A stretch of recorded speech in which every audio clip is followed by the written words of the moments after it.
clear for liftoff.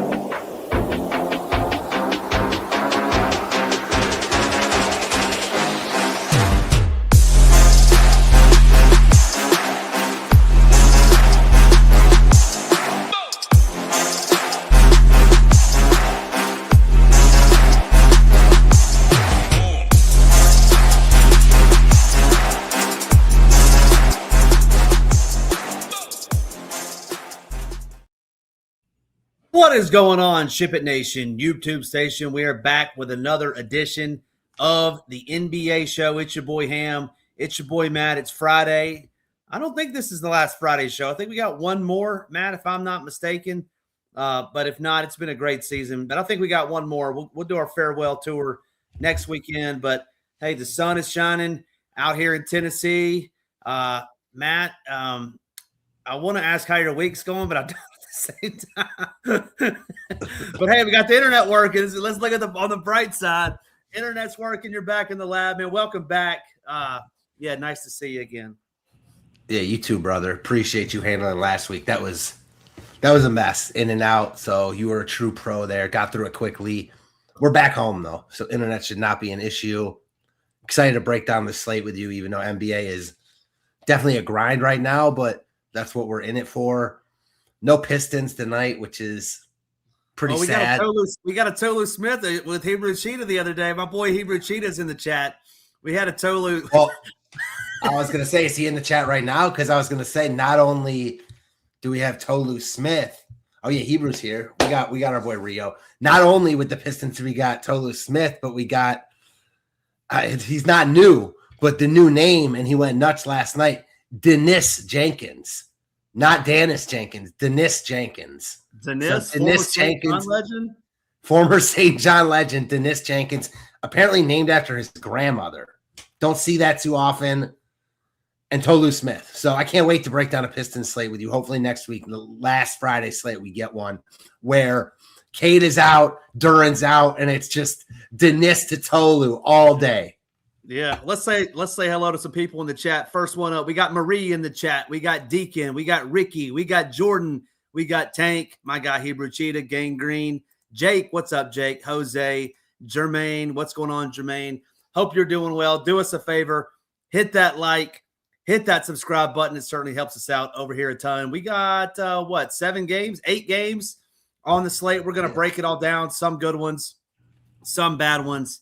But, hey, let's get right into it. We got some day baseball sweats going on over here. Certainly some people in the chat are sweating these day games. Jordan's named after his grandmother as well. I misspoke there. A lot of girls, boys named after the opposite grandparents, whatever. Yeah, it totally makes sense there. But I want to go back to another comment. Just call him Dennis the Menace. I have a feeling you were just a big Dennis the Menace fan growing up. Is that true? Oh, I was huge Dennis the Menace fan. I knew you were. But listen, but you know where my mind went when you said Dennis the Menace was. I knew it was just joking too. LOL. We used to go to Dairy Queen, and Dennis the Menace was on the Dairy Queen. Yes, he was back in the day. Yeah, wow, that is old, man. That is like years ago. I certainly remember that though, man. Yeah, so man, I remember Dennis the Menace, like the non-cartoon though, like the show. You don't really? You know what I'm talking about. No, I was always cartoon. Yeah, there was like, I think the show was even more old school than that. I remember watching it at my grandparents. So some nostalgia. Yeah, I could be off there. All right. Well, let's get into it. Dennis the Menace, Mr. Wilson. Was that or that? Yeah, that was Dennis the Menace. Yeah, my boy, boy Mac. Yeah, that's one. Good stuff. Yeah, taking it back old school. Love it. Hey, let's get into it. 8 games on the docket. First one up on the slate is going to be these Pacers. We don't know who they're playing. Well, we do know who they're playing, but they change every night. Taking on the Hornets. Siakam is questionable. Nembhard and Jarris Walker out. Diabete is questionable for the Hornets. But talk to me a little bit about this game. It's 2 touchdowns, 15.5. Pretty high total for the Hornets. Pacers at Charlotte. Yeah, so the Pacers are obviously a team that we're going to have exposure to here just because of how their injury report sets up. Siakam is probable, so you're seeing him as kind of like the one main guy still playing. So that does muddy the waters a little bit. I think he's reasonable at 8,300. We've seen some big games from him in close games. I don't love the spot. I'm sure this game is going to get out of hand, so I'm probably not going to play him. But if this game stays close, I'm sure he's a big reason why. So just wanted to put that out there. The real guy from Indiana, I think we are probably going to just play as Kobe Brown. Under 4K, projects really well across the industry. Ownership is high. He's not one of these like 80% guys, but he's going to be owned. Right now projected as one of the highest owned players on the slate, regardless of where you look. I can get on board. I mean, again, small forward, power forward eligible. He's been productive. Should get run no matter what the game script calls for here. So I think he's one guy that we probably just play from Indy. Quentin Jackson, been a little volatile, but still a really good tag at 4,100 for another guy that, again, minutes are volatile, but could potentially play in any type of game script. And if he gets decent run, could crush that price tag. Those are the two main guys, I think, from Indy, with other guys mixing in tournaments. I'm seeing like Talon Peter. Indy's, it's tough, man, with Indy. Yeah, Talon Peter also projects well, 3,900. Surprised at that projection that he's not getting any ownership. I see we at Ship It have him projected for decent ownership, but Saber does not. So a little bit interesting there. Projections are a little bit different. So that's what you get right now in NBA. What's the draw there, though? You think 20 can get you a winner? Like, I mean, he's under 4K. Like, if you told me now that listen, the draw is that he's under 4K and he's projected for close to 20. The draw is that he projects for a couple less points than Kobe Brown, and he's going to be, at least we're projecting like a tenth of the ownership. So, yeah, with playing them together, the appeal I think is playing him as a pivot off of Brown or just another value piece. Not that you think he's going to like break the slate. To your point, he's not, but he's got a role on this slate. I guess that's the best way to put it. Yeah, what's the difference? Kobe's at, yeah. I mean, I'm surprised it's only what, like 2.5 point difference. But yeah, I mean, that's the pivot right there, like you said, Talon Peter over Kobe. Yeah, I think I'd rather play Kobe and just get different elsewhere, but that is a way to do it. From the Charlotte side, these guys look good and project well. Coming off I believe that was last night, they played Phoenix and just rolled in the second half. They could just dominate Indy here, and this game could be over at halftime. But even if that happens, I'm sure a couple guys get there. Brandon Miller looks good. Khan looks good. LaMelo looks the best. He's the most expensive, though. So I don't know if I want to allocate 8,500 on him tonight, but no, you don't. I don't, and I won't. But he's got upside here. And if Charlotte does play with their food a little bit and this game is closer than expected, it's not because like Indy is stopping Charlotte. It's because Indy is scoring a lot too. So in that case, I'd want more from this game. And LaMelo would obviously look really good in that scenario. I just don't think that's how it happens. So I'm probably off the go ahead. Sorry.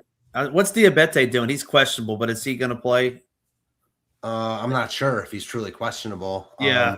Someone in the chat put it in there. Yeah, Kalkbrenner's a lock at 3,300. Yeah, right? I mean, he smashed last night. Presuming he starts, yeah, you just play him and move on. I mean, Kalkbrenner 3,300 is in play even if Diabate plays because of how I think this game plays out in his price tag. So I'm playing Kalkbrenner if Diabate is out, and he's in the mix for me if he's in. So Kobe White, I think, is interesting.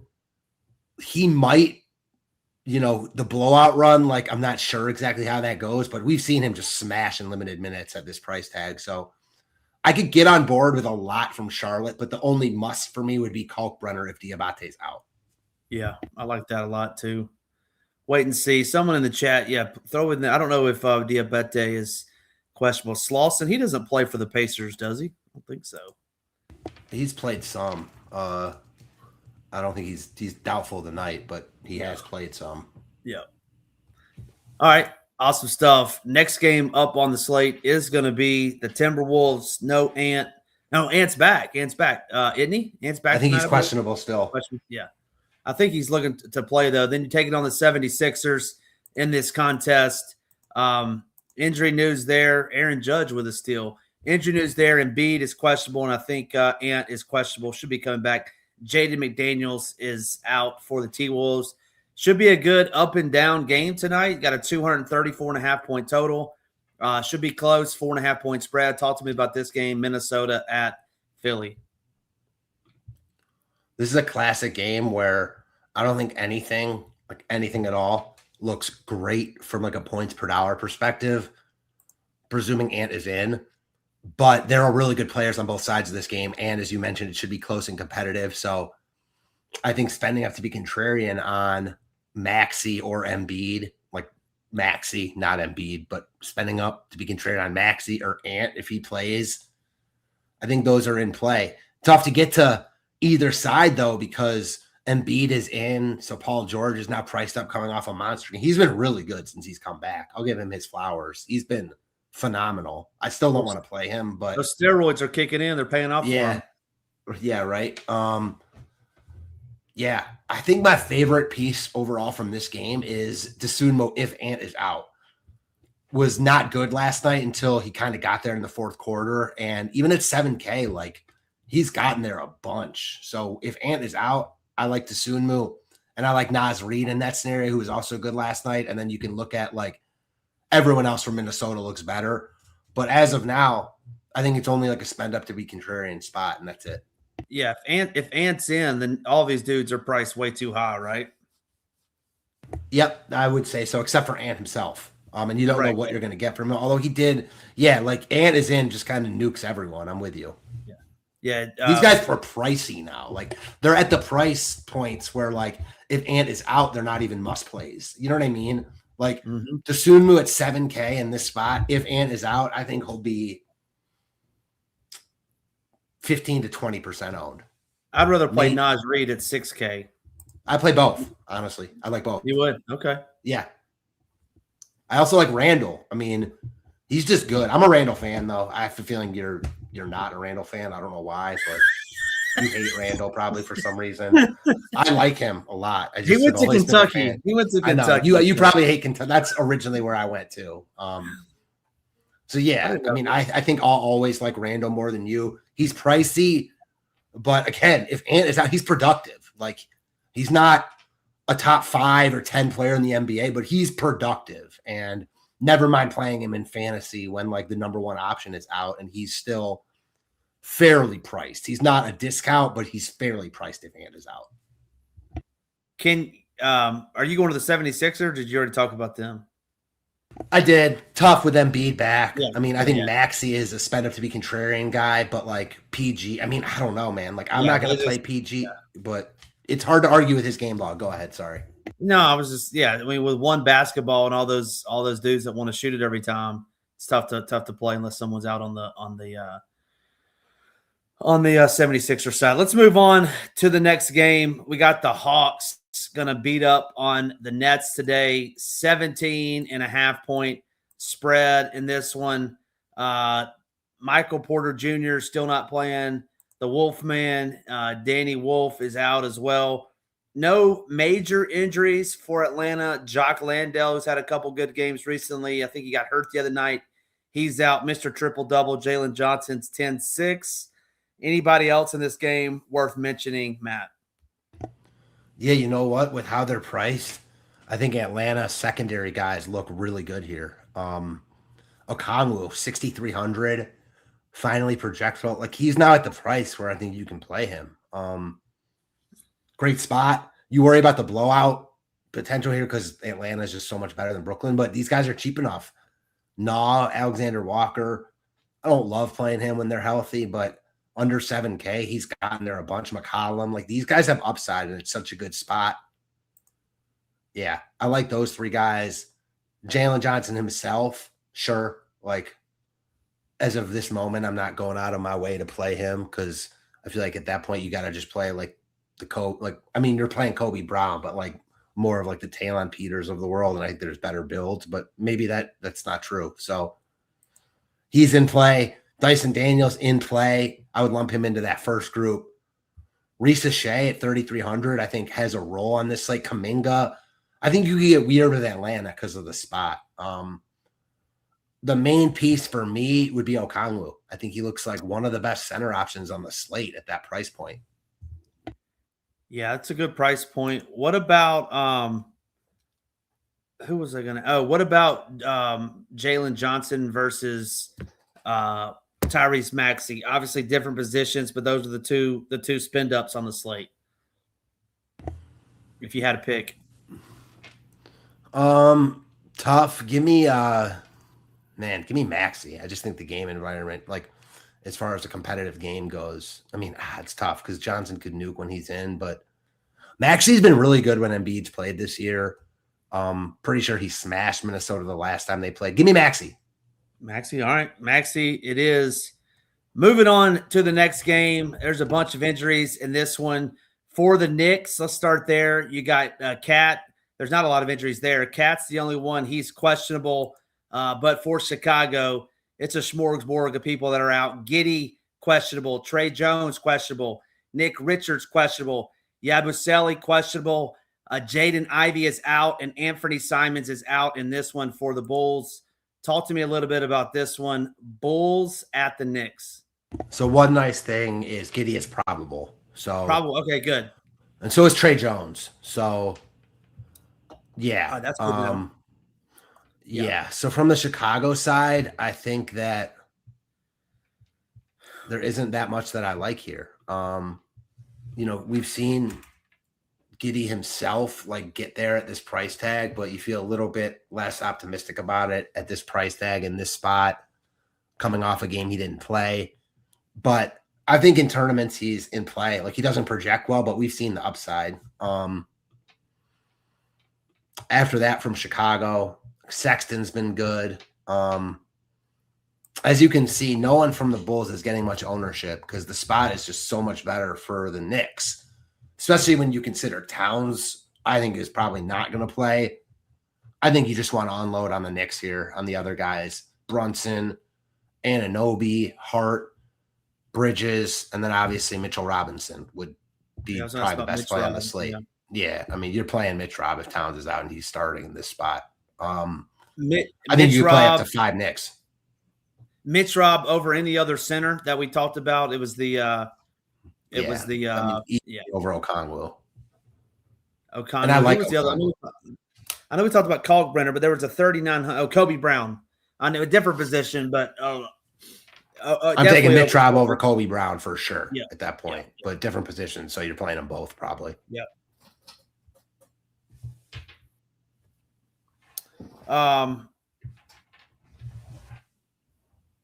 So Mitch Rob for sure. Who's number 2 on the Knicks for you? I think Hart. But I think that all of Hart, Anunoby, Brunson, and Bridges all are like wildly in play, and it's kind of hard to distinguish between them. And they could all get there in this spot with Towns out. So if that's the case, are you running it back? If you play, let's say, 4 Knicks in a tournament, are you running it back with a Bull? I don't think you have to.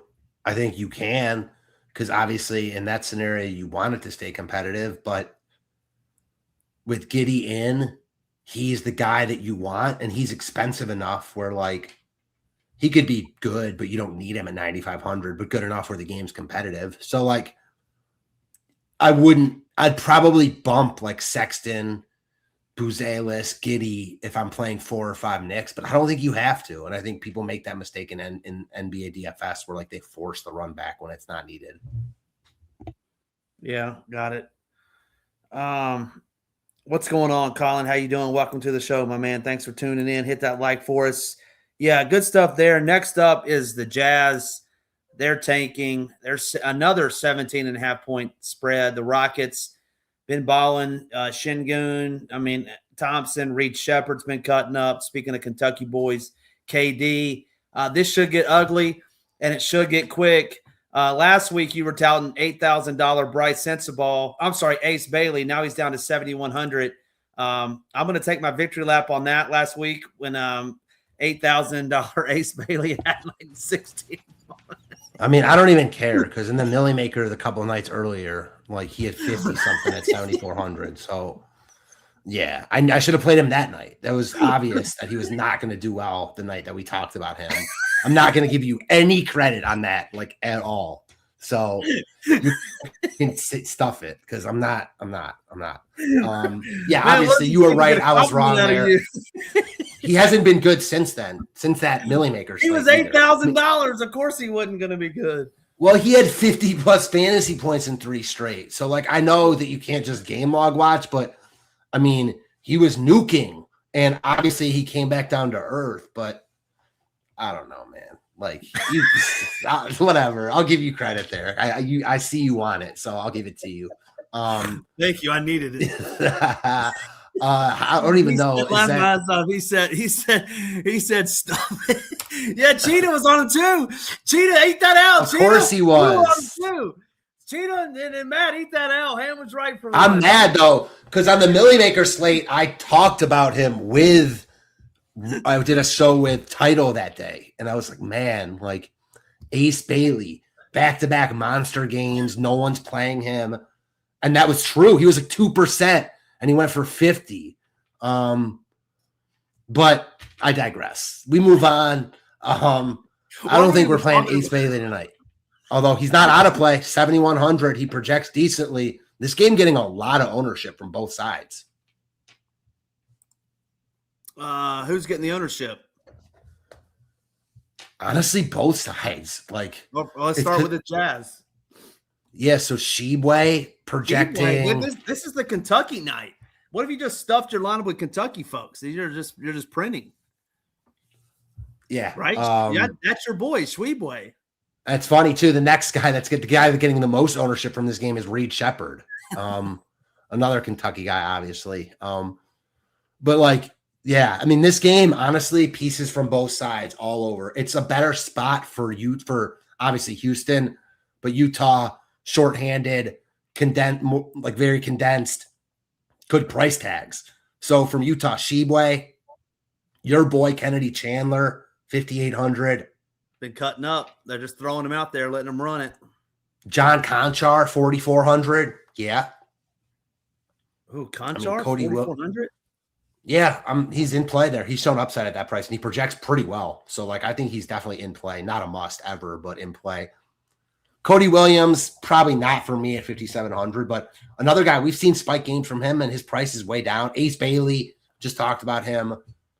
He's the type of guy right now. He's back down to 7,100. He's still not going to project great, but we know there's upside, and he's just got his offensive game is very expansive. And when he gets hot, he can put up a ton of DK points, but he's got a low floor still at that tag. So I probably am not going to get there. The main piece, I think, is Sheboy and then Chandler. Houston looks better, though, just because – go ahead. Sorry. What about Sheboy versus Mitch Rob? 42 for Mitch Rob, 41 versus Oscar. I mean, if Towns is out, give me Mitch Rob. Okay. Yeah, I'm playing Mitch Rob. Man, Sheboy, the last time he was popular, too, we had like the okie doke where Reese started for Washington – and Sheboy didn't start for Utah, and Reese cut up. I can't even. Reese went just insane that night.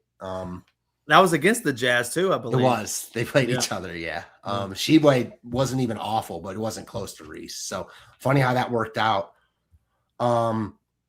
Kennedy's got to be about out of days, right? Isn't he just on a second 10-dayer? I believe. You know what? I'm not sure, but that's obviously someone to keep in mind. Are you looking it up right now? No, I was looking at the chat because I went away. My boy, yeah, Hebrew Cheetah. I think he's like 24-2 on the year in bet, so he's cutting up. I'm not no shade to my guy Rio, but hey, man, if I get a dub over you, I got to take it every now and then. Let's see some more. Too many. You're still talking about Ace Bailey. You're still on that. I moved on from Ace Bailey. Bailey's been better at home on the road, though. Brandon Katz wants to say. I have it. All right, let's talk about Houston. Let's talk about Reed Shepherd and how amazing he is. He had 9 threes the other night or something like that. He's a stud. I mean, talk about offensive game. He's got it for days. This game could be high. Who's your favorite Rocket? So I think Shepherd obviously is like the best play from the Rockets, but man, at ownership, I am liking Sengun. I've been on him a couple times recently where he's had monster games at low ownership. The Millie Maker slate was one of them. Yeah, he had 79. He should dominate here. He's not getting any ownership. I know he's been inconsistent, but his upside is still sky high. And I'm playing tournaments for upside. So I like Sengun a ton at that ownership. I think that all these guys, though, Tari Eason coming off the bench, 4,500, had a stinker last game, but had been really good before that. Jabari Smith, KD, everyone from Houston's in play. They look like, man, it's tough because I think the Knicks look better with Towns out, but Houston looks really, really good too. And then we're going to get to Shingun's your play of the night is what I just heard from you. Yeah, I like at that owner. I mean, if he's really going to be so low owned, and maybe he's not. Like I'm seeing other places projecting him for high. He's not going to be chalky. I'll tell you that much. So yeah, he probably will be that play of the night for me. Oh, and he's 10-1 to get a triple double. We might be having some bets. He's even money to get a double double. He's surely going to get 10 boards, right? He's going to smash here. I mean, he could triple double in this spot. 10-1. These are the spots where he just nukes too. Like they got no one to stop him inside. Maybe you're the Shingun whisper, and you had him on the 79.9 in the Millie Maker. But can he play 4 quarters is the question. Maybe not, but two things about that. One, Utah's been feisty. They've played teams a little bit competitive recently, so I'm not ruling it out. And then also that New Orleans spot where he smashed, where I was also on him a few nights ago. He had a monster game and didn't play much of the fourth quarter at all. Like he's the type of guy that can really get there in a hurry. Is it even possible for two dudes to get a triple double on the same team? I mean, I know it's possible, but yeah, I mean, I wonder how many times it's happened. Probably not often, but I mean, has it ever happened? Well, yeah, I'm sure it has. Well, I'm going to bet it now that Rio said to. $60 pays you $24,000 if you're interested. Yeah, I mean, it seems better. We need like a one. It's happened 21 times. 21 Actually, times? 18 times I'm seeing now. I'm looking it up like obviously on a whim. So, yeah, I mean, that's wild. Okay, so I guess one that I didn't even think about. Last year, Jokic and Westbrook. Actually, I'm seeing now in that article from January 11th of last year, it was the first time it ever happened. Oh, no.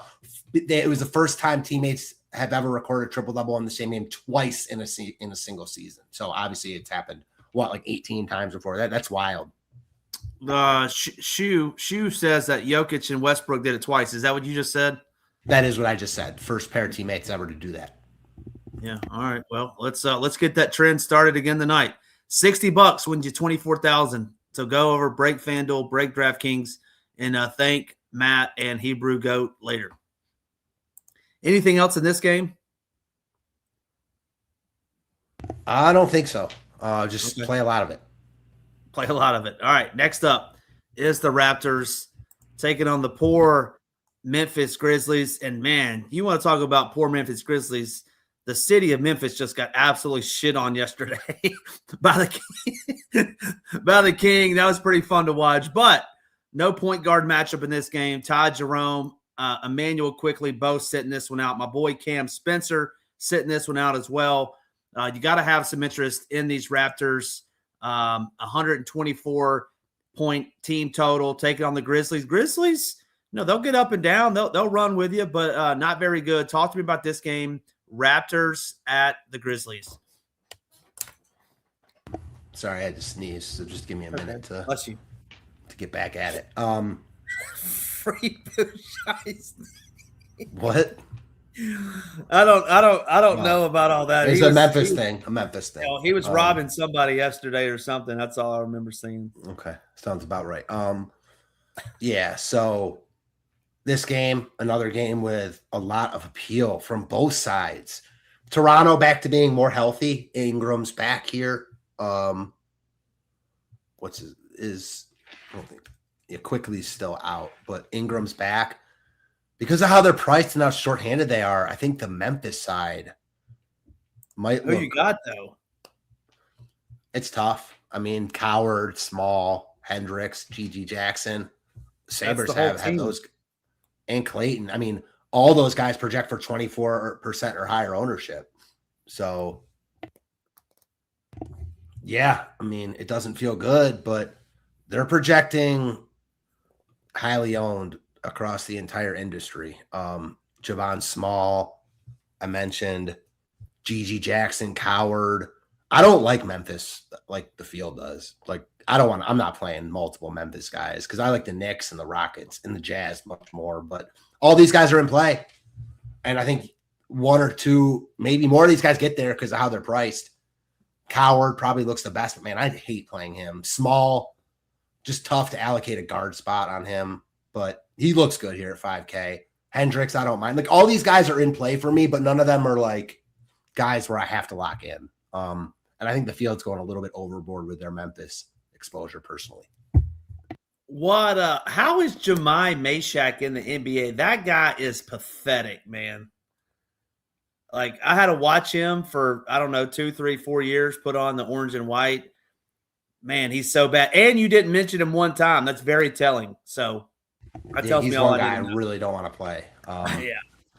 Him and Plowden from the Kings. I don't want to play those guys. Well, yeah, because you just want to play what's his face. Tolu Smith. You're so predictable. No. Ace Bailey. You don't know. You don't want to play Plowden because you want to play Dylan Gardner or whatever his name is. Oh, he was good too. Yeah, Cardwell. He was good.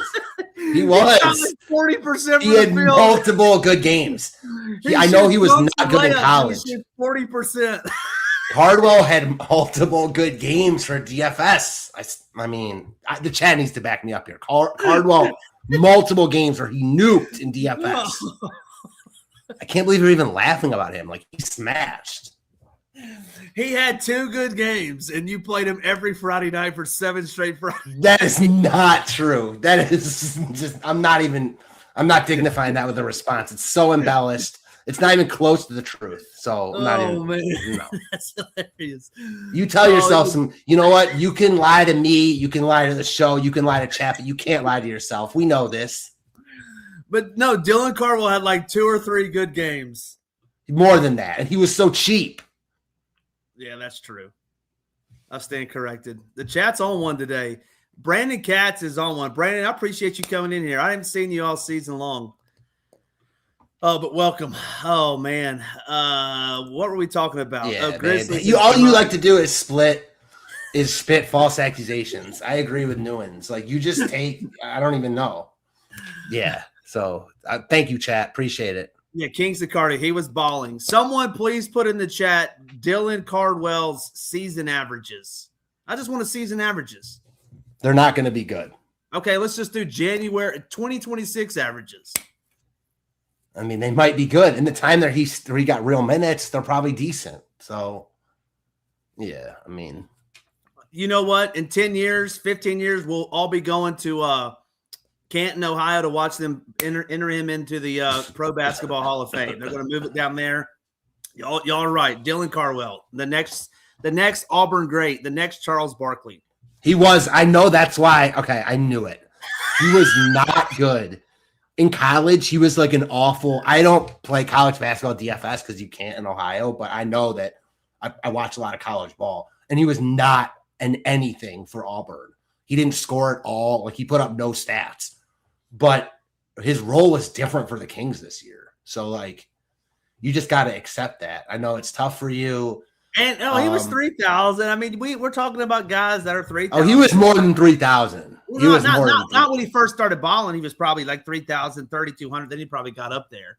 Yeah, he's a hustle guy. Like, why? Like, you gotta shit on like the guys that are just grinding it out. He's a nothing in the NBA landscape, but he did us well for a few games, and nothing you say is ever going to take that away from me. All right, how many games do we have left? This is too much fun. Please don't let this season end. 2 games left. Hit that like, hit that subscribe button. Oh man, I like that cardio Cardwell. You want to talk about guys I love. We're in it this game. We got the Celtics taking on the Bucks. No Greek freak slander today for me. KPJ is out. Ryan Rollins is questionable. Portis is out once again. The the Celtics team, I think, is fully healthy. But did you see Derek White's play the other night against the Heat? I did not. They're playing the Heat into the second quarter. He assisted. I think he touches the baseline. They throw the ball in. They make a couple passes. Derek White sprints all the way down to the other end of the court, blocks it with 1.4 seconds remaining. It was pretty remarkable. You gotta love guys like that. Just laying it out there, D White. I love stuff like that. What were you saying? No, I was saying I got to check it out because I love stuff like that too. Yeah, check it out. All right, talk to me about this game. Celtics taking on the Bucks. Bucks season's pretty much over. Is Tatum priced too high? JB's 9,600. Any of these value guys over for the Bucks that you think can make a name for themselves tonight? Being shorthanded, scheduled to score 100 points. Celtics at Milwaukee. The spot is just so tough, right? So like, this game is a wash for me. The Celtics should roll. I mean, they're 18-point favorites here, basically.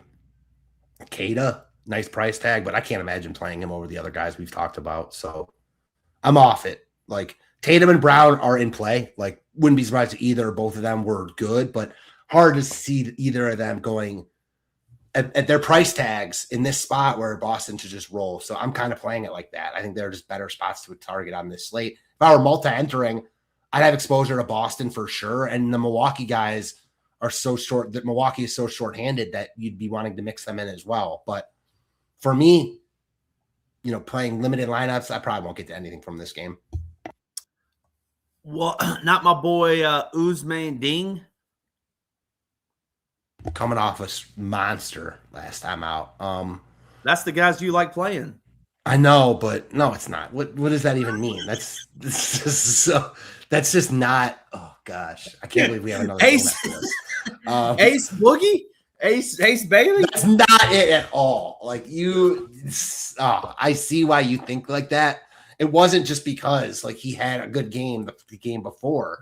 Like, this is a guy, again, Ace Bailey's really talented offensively, and it seemed like he was really starting to come into his own. And maybe the 50s were going to keep continuing, and he was too cheap. That didn't happen. You were right. I hate that you were right about it, but, what's the saying? Like, a sun shines, et cetera, on a dog's ass or whatever. So once a day or once in a blue moon. So you got that one right. Man. Newens wants the tag team. They're trying to come after him. You and Newens. Newens is always trying to come after me. Yeah, I know why now.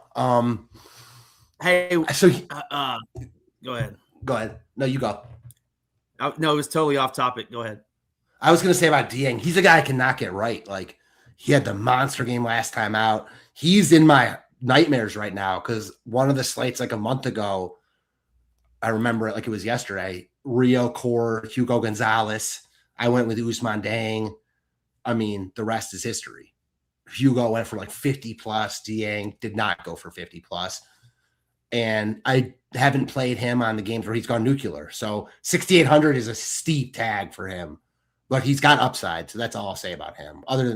This game is a wash for me though. I'm not playing. Did that game go to overtime the other night? Because he played 45 minutes. I don't think it did, but that seems like a ton of minutes to play without it going to overtime. But they were really shorthanded. I think they only had 8 that game. So yeah, I don't think it went to OT. Got it. What I was going to say is that Philly put up 8 in the first inning in Colorado. So RIP to all those early slates or main slates on DK that didn't play Philly, which is so annoying. I hate Rockies slates. That's just me personally. But anyway, one game left in this. There's a lot of Cooper Flag talk in the chat. So we're going to make sure we give you what you want. Cooper Flag, $9,800 on this slate.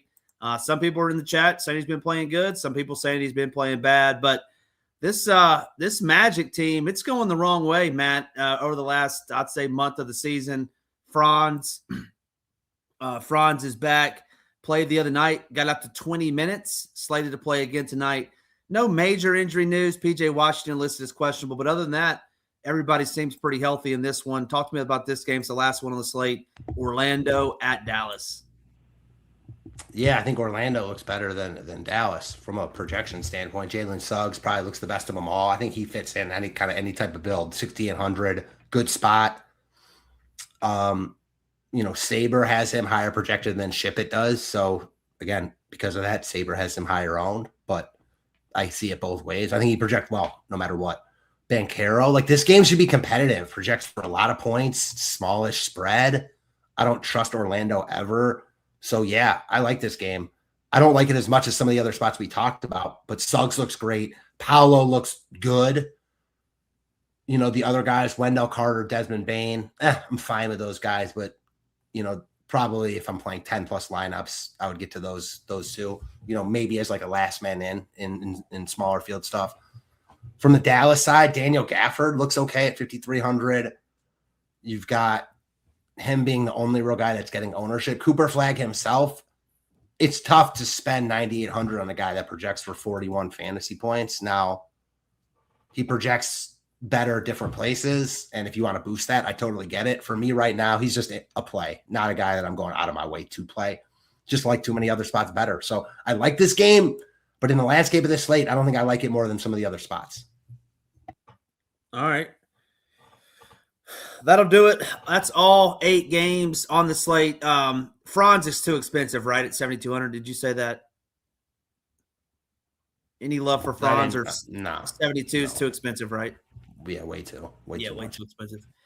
That'll do it for us. I always like to end the show, Matt, I'm not going to call it a trivia question, but I already know who your favorite play on the board tonight is. But if the people are just flipping to the end, what's your top play on the board tonight? At ownership, give me Sengun. I've been on him a bunch recently in his good spot, so give me Sengun here. Sengun it is. That's where I was going for you. For me, let's stay in that. I was going to say Reed Shepherd, but I'm gonna back out. I don't like Reed. I'm gonna go with. I'm gonna steal your boy because I do like what you said about him. I'm gonna go with a Kongwu 6,300. I like that price tag for him going up against those Nets. I don't think he gets a lot of ownership. That'll do it for us today. Appreciate all 200 of you tuning in. It's certainly a lot of fun talking some ball with my guy Matt. Thanks for all the laughs, everyone. Thanks for all the chatter in the chat. We certainly appreciate it. We're here with you all weekend. We got MLB all weekend. I'll be in the booth for MLB. I'll be doing NBA as well. So head on over to the Nation. If you aren't a member, head there now. 5 days for $19. Code SHIP19. Have a great weekend. Good luck on your Easter egg hunt. We'll see you next weekend or next week. Just ship.